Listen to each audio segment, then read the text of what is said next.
The next flower we're going to make is this lovely peony, or it could be a carnation if you made it a little bit smaller, or I think it needs to be about another inch or so all the way around to be a proper peony rose.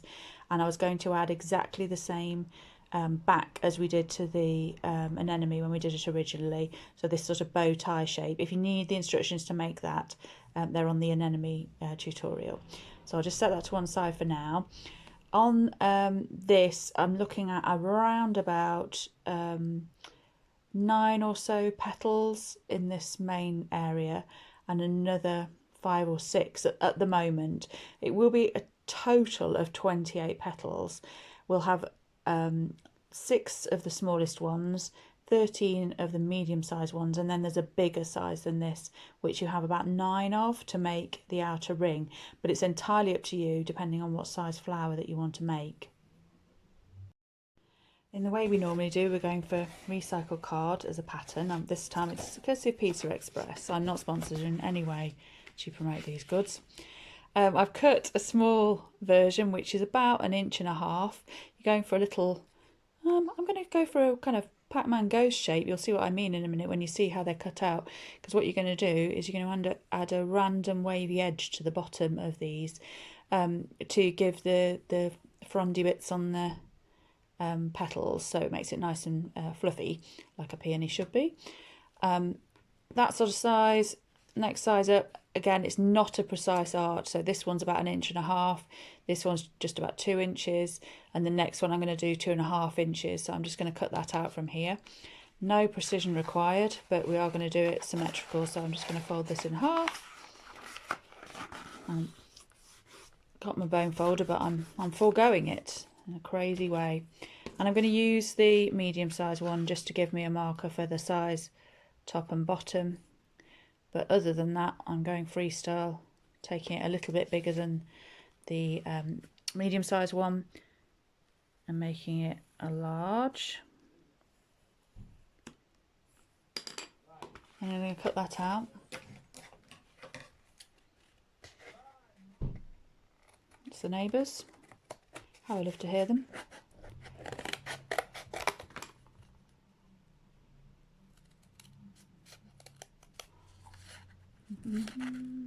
So I'm not going to be too fussed about putting the wavy edges in on the pattern, because it's just not necessary, and they are random on every single one. So again, a bit of quiet mindfulness, drawing your wiggly lines will do you no harm. So you can see it's just a little bit taller, a little bit wider than the medium-sized one. There we go, not a huge difference, but it'll just give a little bit more height on the outside petals. Okay, right, what we need to do now then is make several of those. So we've got our small, our medium and our large size peony petals. I'm going to use this, it's like a salmon pink, it looks quite a bright pink on the camera here, and I've got a paler pink, of which you want to produce a randomly sized, possibly circular, but a little bit squarish centerpiece. So this is a bit of a paler pink. You can't see it terribly well on here, but it's a bit of a paler pink, and all you're going to do is make a center out of that, and everything will be stitched using this as the starter. So we want one of those. We want about 6 small, about 13 medium, and about 9 large. And in each case, you're going to cut this wavy random edge on each of them. So it starts off with just the semicircle, and then you're going to cut up and down randomly. You can see I haven't done them the same, because it gives it that nice fluffy peony sort of effect, or carnation sort of effect, which is very pleasant. Okay, I'm going to try and fit as many as I possibly can into this one sheet. It may be that I've not got quite enough of this and I have to mix up the 2 pinks, but that's not a problem to me right at the moment. So I'm going to draw them all on. I'm not going to go for the multi-fold that we did with the leaf, just because it's not quite such a easy shape to fold over and over, and the chances of me getting more in by putting the different sizes on in different spots will mean that we can use more of the felt. So I'm going to do that, and then I'll come back to you. I've got all my patterns all drawn out now onto the felt, and I've been as economical as I can be so I don't waste any. So I'm just trimming off the little bits, the black bits, all the way around the shapes until I've got my stack. So these are the smallest ones. I'm just going to show you how to do the edging so that you repeat this on each one. I would do this, get them all cut out into this semicircle kind of Pac-Man ghost shape first, and then at the end put on all these little wiggly bits. But you want some quite sticky uppy bits, and then some that are just a gentle wave like that. And they will all end up different. You'll do a different style on each one probably, some more extreme than others, some very much the wavy frondiness, and some just a gentle wave. But what you want is a bit of a variety. The key to this is going to be in the folding of these, and it is a very random thing. You're going to pinch them. Can you see that it forms a little petal, a curved petal? And we're going to stitch through that. I would recommend doing this to each one of these petals before you attach them onto your main flower, because it makes it much easier than trying to do each individual one as you're going along, because you're holding the thing and you're stitching it and then you're binding it on. So I'll do that first, and then I'll show you how to stitch one of these together before we start adding it onto the piece. I'm ready to stitch. I've got my centerpiece, which is a slightly paler pink, but that's not imperative, and a little pile of petals to stitch, just to show you what I'm going to do to all of them. I'm going to start with the centre pinched section.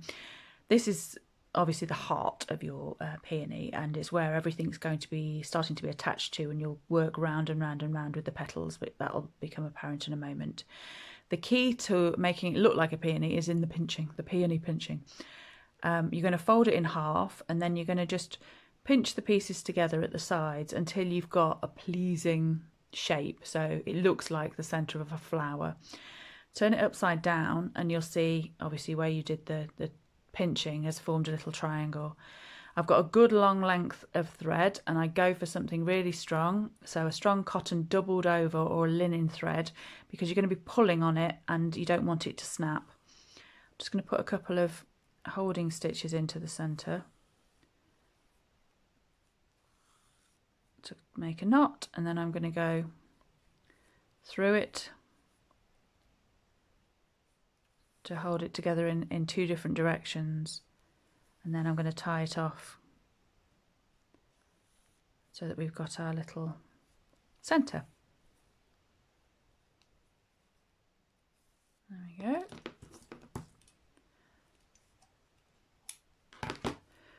So you can see it's holding its shape. It's a nice little centre for the peony. And we're going to repeat the same sort of process with the petals. So as they go round, as we add them on, it forms that ruffle, that nice ruffle that you get on a peony rose. So we're just going to fold it over in a random fashion, sometimes in a bit of a concertina, sometimes in half and back on itself, sometimes round, so that you've got a variety of different petals as you go round the flower. This one I'm going to do is a little bit of a concertina, so that you end up with a double petal on this one. Again, turn it upside down so you've got the bit you're working with in your fingers. Your needle again, thread to the end, put a little holding stitch in,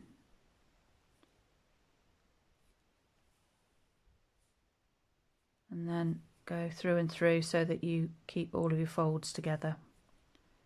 You'll find, as I say, much easier to add them onto your flower when they're held like this. If you're folding them as you're going along, it's a little bit too much to jumble, in my opinion.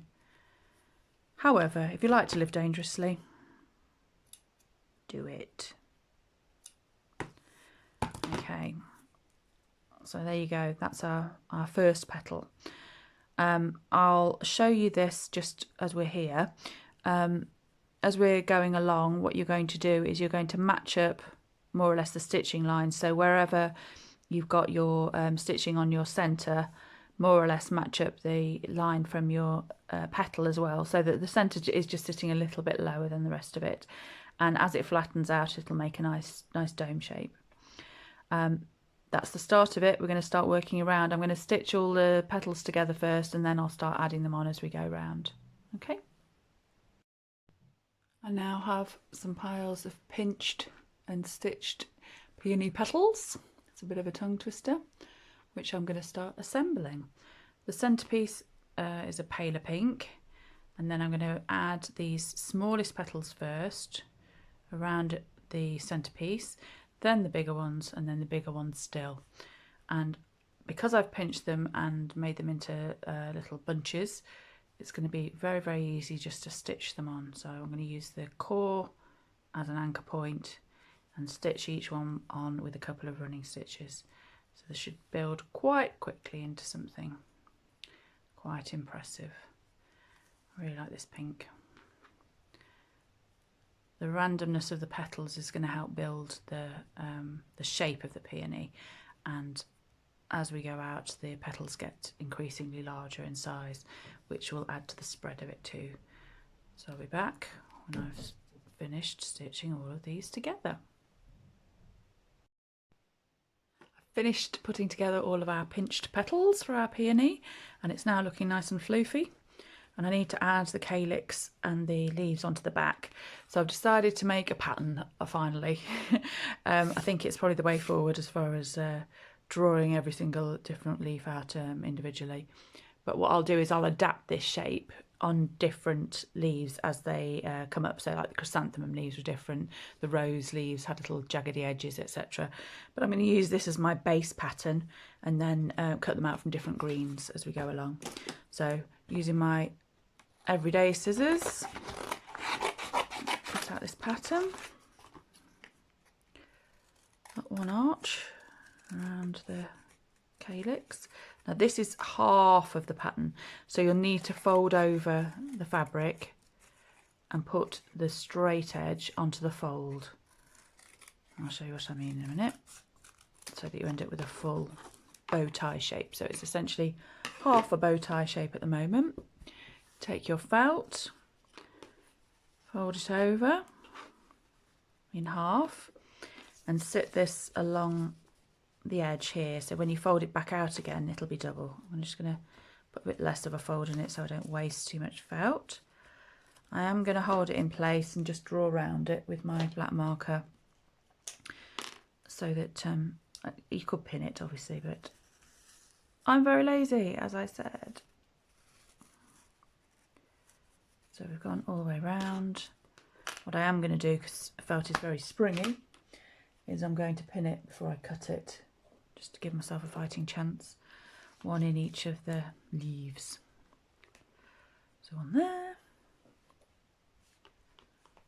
one there, and that gives me sort of the bit of security that I need to be able to cut around it. So I'm cutting through both layers with my fabric scissors. Following the line and moving the felt rather than my hand into contorted positions. Around the circle of the calyx. Back up over the other leaf, so it doesn't take long. And at this point is where you would add any detail as far as little cutting in. I might do some for this one actually. So I'm going to cut some little V's in to make a bit of a serrated edge on my leaves for this rose, peony rose. It's your flower. It doesn't need to be anatomically correct. So some on that one. Same again here. One, two,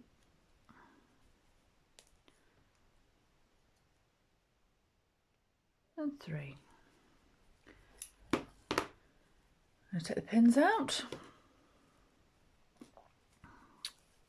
And there we have the bow tie shaped calyx in the middle and the leaves either side. And I'll put a little nip stitch in there and in there as I'm going around stitching the calyx onto the back of the peony. Before I do any of that though, I'm going to make the slits in it to push the ribbon through so I can tie it onto our garland. So 2 little slits to make about a centimetre hole, and then I'm going to take some ribbon and push it through the back before I start stitching. Like that. Pin it into place and then stitch all the way round. And there we have it. Pin out, all done. 2 nice leaves, ready to go on the garland.